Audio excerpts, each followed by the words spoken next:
Oh, it's a dude. How the fuck are you up here? Oh? Oh. Oh.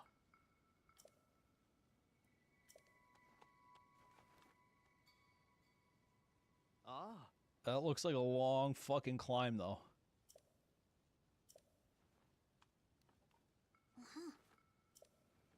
What's up, Peyton?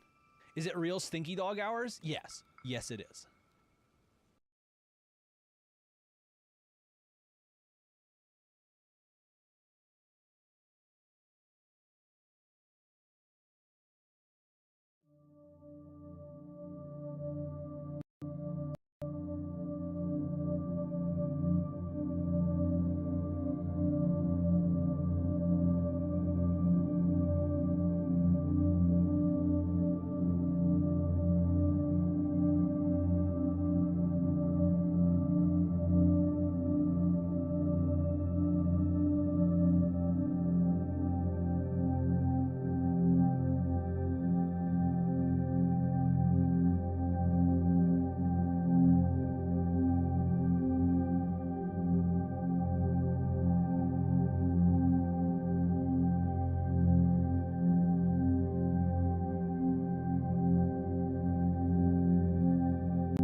Hey, security researcher here once again.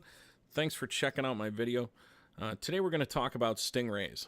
I'm actually going to use the term cell phone tower simulator. It's a much safer term for me to use. We're going to discuss what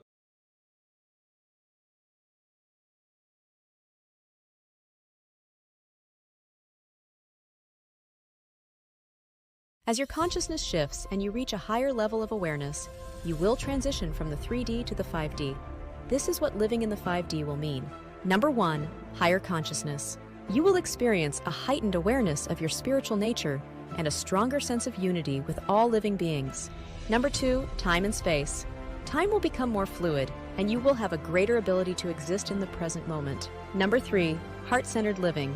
You will live from the heart rather than the mind, creating a sense of inner peace and harmony.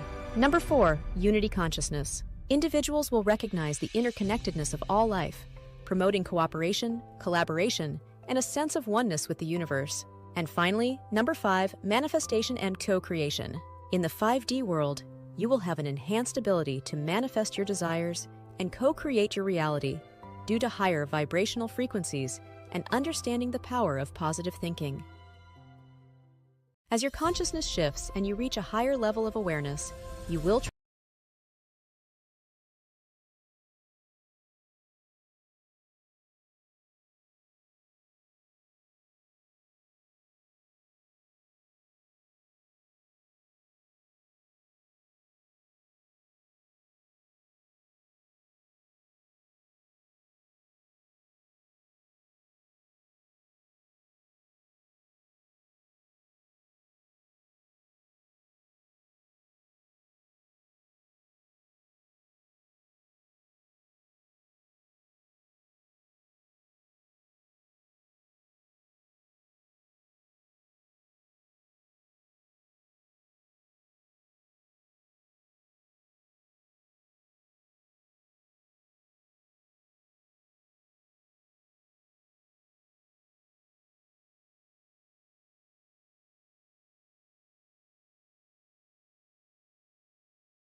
Imagine, for a moment, that there is a version of you living in a parallel reality, observing every choice you make, every path you decide to take.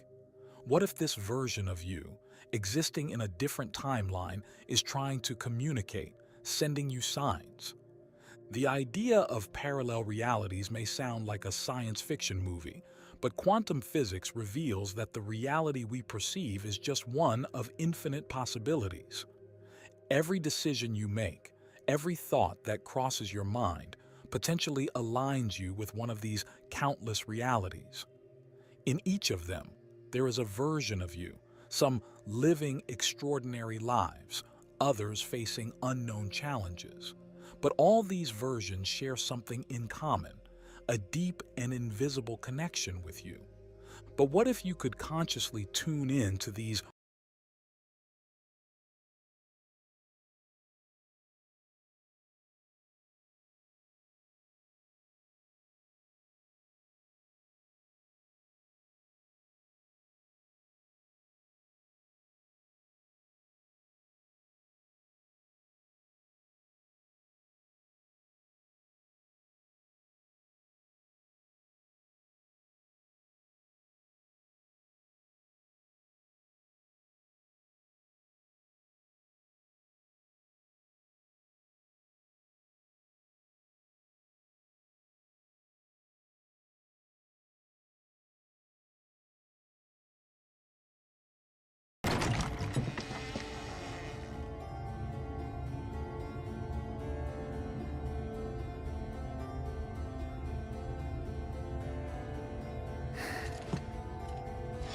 Pardon me?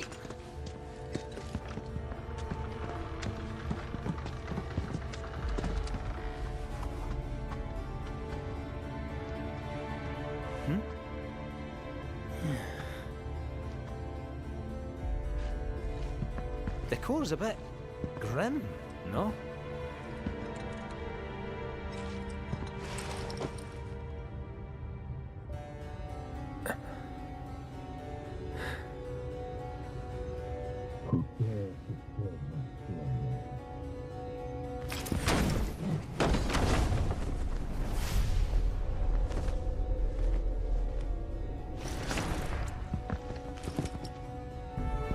Well,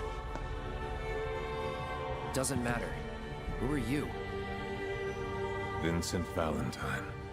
I'm...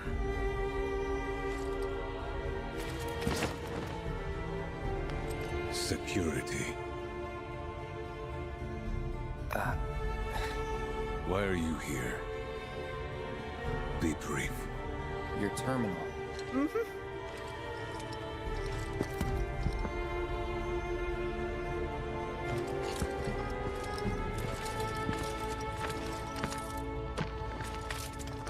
keycard.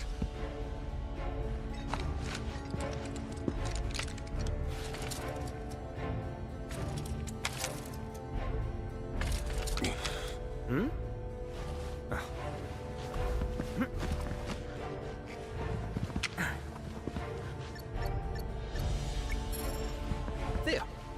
Oh.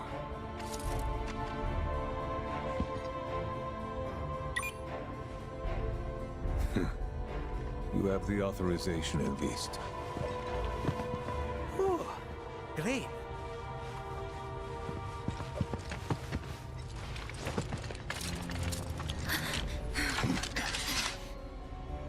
Though you're clearly not Murasaki. Explain yourself. It's a bit of a long story, and we'd love to tell you all about it. But there's something we really need to look up first. Can't go letting a foe win the information war, eh? Your foe? And who might that be?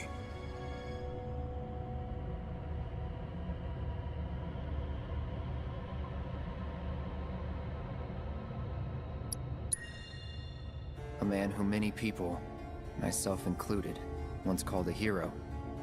Sephiroth.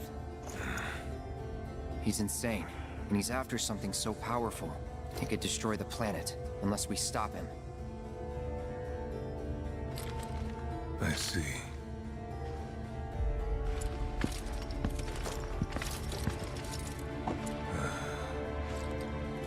Then I've one more sin to atone for.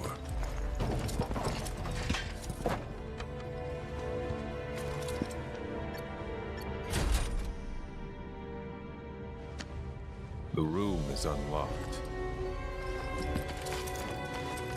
Use it as you see fit, Mr. Murasaki.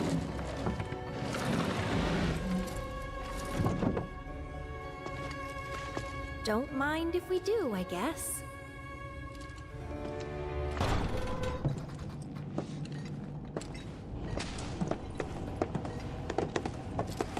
There she is!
It wasn't an algorithm. You need to understand that first. The images and sounds you were shown, the cryptic numbers that appeared in your recommendations, that was a signal, a tuning fork resonating with something already inside of you. You were chosen because you are one of the few who senses that the reality we see is just a fraction of the whole story, a beautiful, hypnotic, but fragmented echo. For months, you've been collecting those echoes, feeling their power without understanding the source. Consider this video the first translation of that source. This is not another theory or a guess. This is the blueprint, the very architecture of the philosophy you've been subconsciously drawn to. What you are about to see is the key that elevates you from a mere spectator of the mystery to an active participant in its unfolding. The puzzle pieces are in your hands. Now, let's begin to assemble them.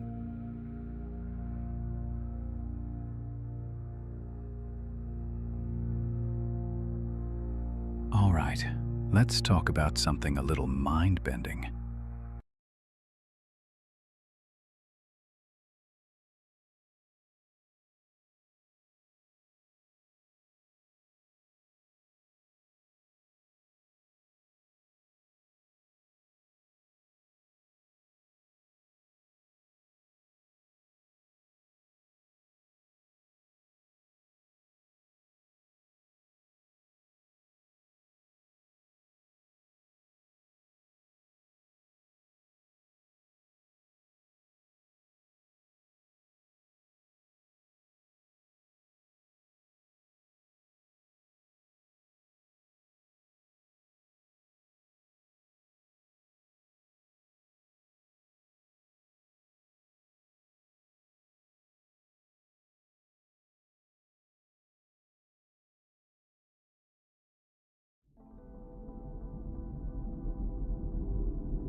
What if I told you that you possess a sense that has been forcibly turned off?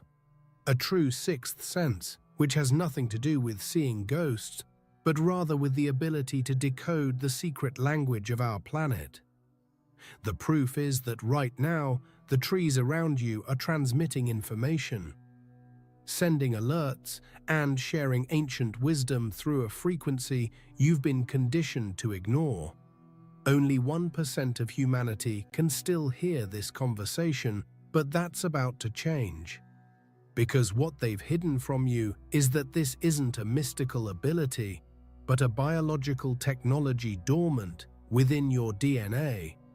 And there's a technique, an ancient method created by an Egyptian figure known as Thoth, that works like a password to reactivate this sense.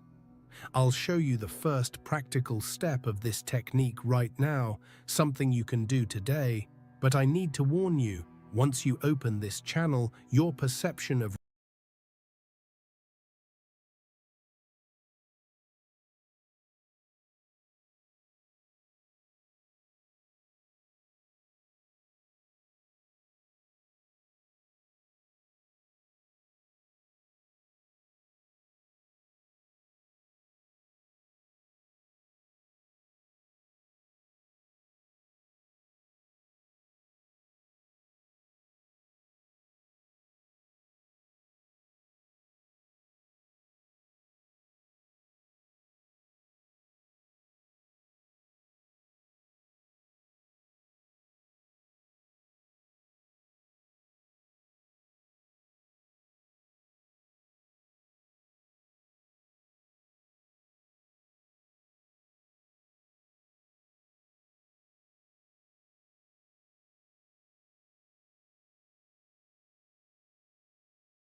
One of the significant chapters of the domestic cat's history began during the Middle Ages.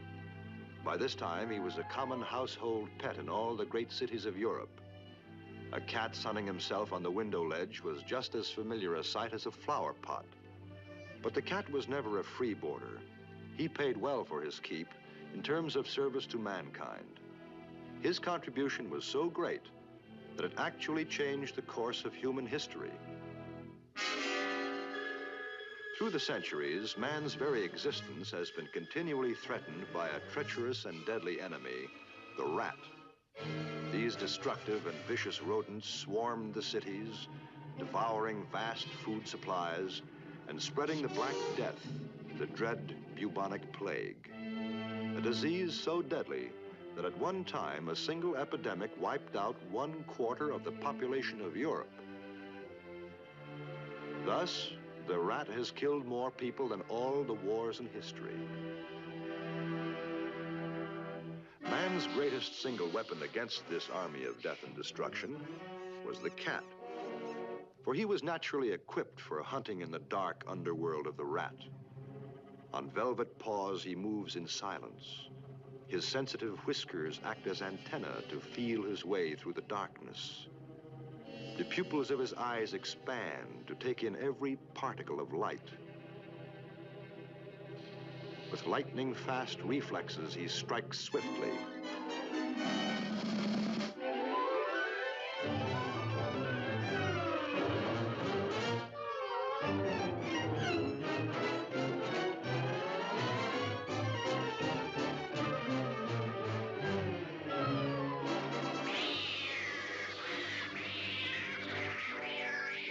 If the many millions of rats destroyed by cats had been left to multiply, they could have wiped out the population of entire cities and completely overrun civilization.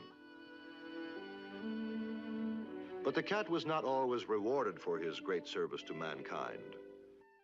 There was a black chapter in history when cats were condemned and persecuted. A dark age when the world was haunted by strange fears and superstitions. It was believed that evil spirits traveled the earth in human form, and thousands of innocent people were hanged or burned at the stake for witchcraft or sorcery. They were condemned by the words of the ignorant and the superstitious, idle gossip growing into wild rumors, spreading through towns and villages, twisting and turning into fantastic and monstrous tales.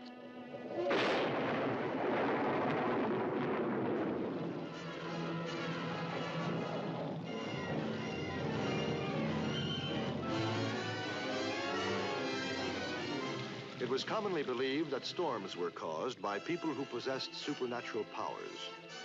And anyone who dared travel by night could be accused of black magic and blamed for any sickness or death in the community. For night was the time of evil spirits. Since the cat was by nature a creature of the night, he too aroused suspicion.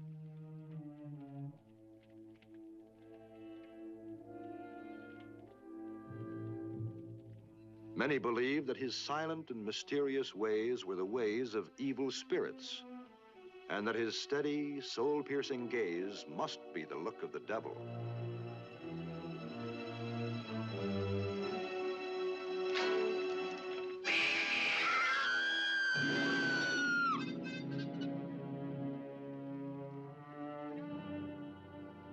It was the evil eye, I tell you. I could feel his black spell creeping over me. Then all at once he turned into a terrible demon and came flying at me, screaming like the voice of doom. He's not a cat, he's a devil.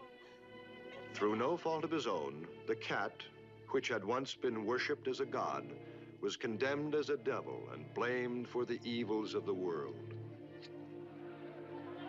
Hundreds of witch hunters set out to destroy these witches and demons wearing the form of a cat. There's one up in the tree! Get him!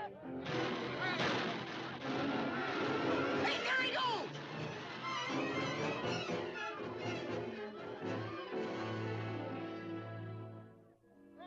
During the Reign of Terror, hundreds of thousands of cats perished. And for a time, the domestic cat was threatened with extinction. But fortunately, some survived to carry on the species, to resume their place in human society.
Have you ever felt like you're experiencing reality on a whole new level?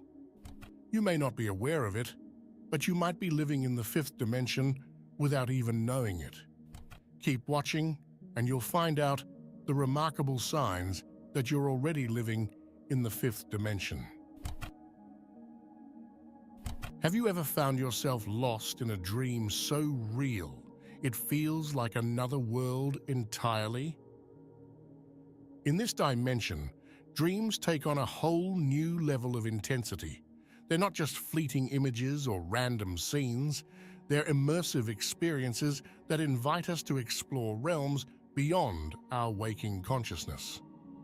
These dreams aren't just about subconscious processing or wish fulfillment. Instead, they offer profound opportunities for spiritual growth and exploration. When you're on the fifth dimension, dreams serve as gateways to higher realms of existence. They provide glimpses into the vast expanse of consciousness, offering insights into the nature of reality itself. These dreams are vibrant, vivid,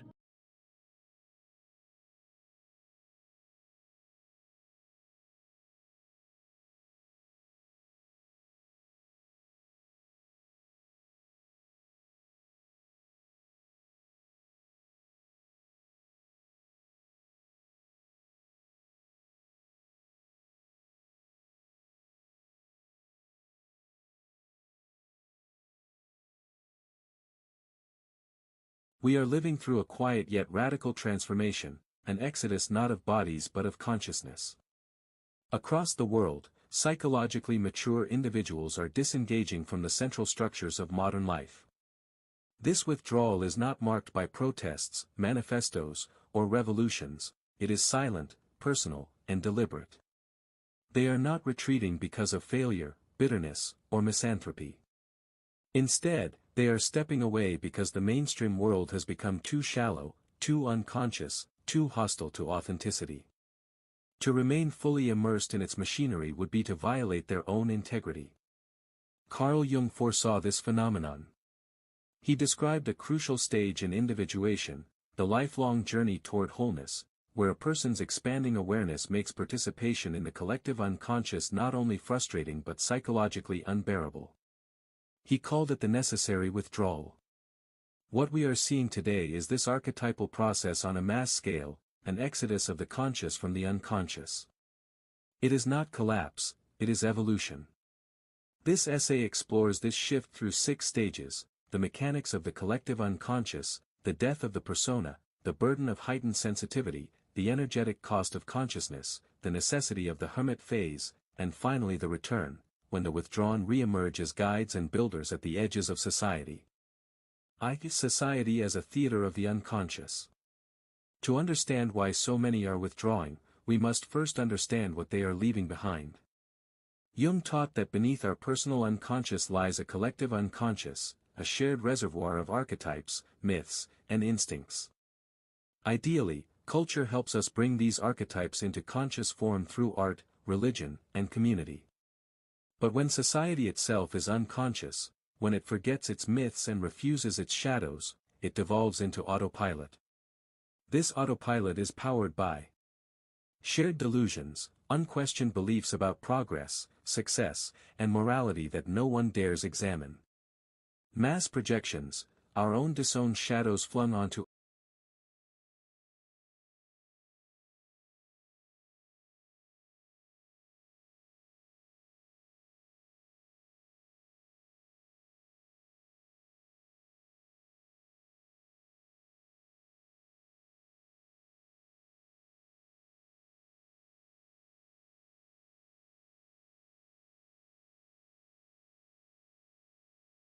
Charlie Kirk's assassination is a tipping point in America, because Charlie was famous for bringing open, unfiltered debate to college campuses. He was in the midst of one of his signature Prove Me Wrong sessions with his wife Erica and 2 children being present, when on September 10th a sniper assassinated him, just days after a Ukrainian refugee was also savagely murdered on a bus in Charlotte during a race-motivated attack, and all of this a year after Trump's attempted assassination, just around the 24th anniversary of 9/11, an attack that united Americans, and yet now these attacks are dividing America more than we've ever seen before. While most people were shocked by this, thousands also expressed their joy over his death. Some of the media even smeared him. Charlie Kirk is a divisive figure, polarizing, lightning rod, whatever term you want to use. And even the House couldn't agree to have a moment of silence for him. Which is why this politically motivated terror attack might just be the one that tears America apart, as it seems a line has now finally been crossed in the country, as his death is a window into how far American political discourse has travelled from division to something far riskier for the entire population. It's why around 43% now believe a civil war is at least somewhat likely in the next 10 years. As we see yet another young 20s politically radicalized guy trying to take down open discussion with bullets, whether it be Luigi Mangione, Thomas Matthew Crooks, and Tyler Robinson. And making a martyr out of one of America's most famous commentators is only going to radicalize everyone so much more. Because if you followed US politics over the past decade, you've probably seen him at least once, as he was everywhere from Fox News podcasts, college campuses, Trump rallies. He became one of the most recognizable faces in the modern conservative movement, building Turning Point USA at the age of just 18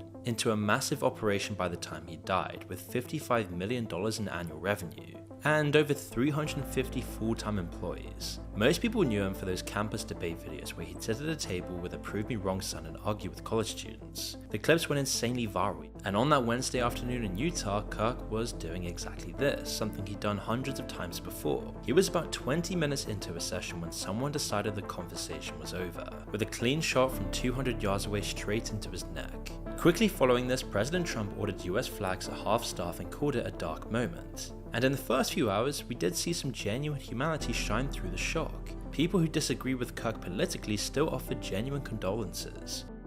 His wife and children were in attendance, dude. Imagine being a 12-year-old, watching your dad f***ing die. Nobody deserves that. Not even Charlie. We saw celebrities and politicians from all sides of the political spectrum coming out to denounce the violence. The Utah governor Spencer Cox called on everyone to stop hating our fellow Americans. Even his biggest opponents expressed some sympathy for his family. But that didn't last for very long, as people began to degrade him in all sorts of personal attacks and radical theories. People said he had it coming because of his views, and many even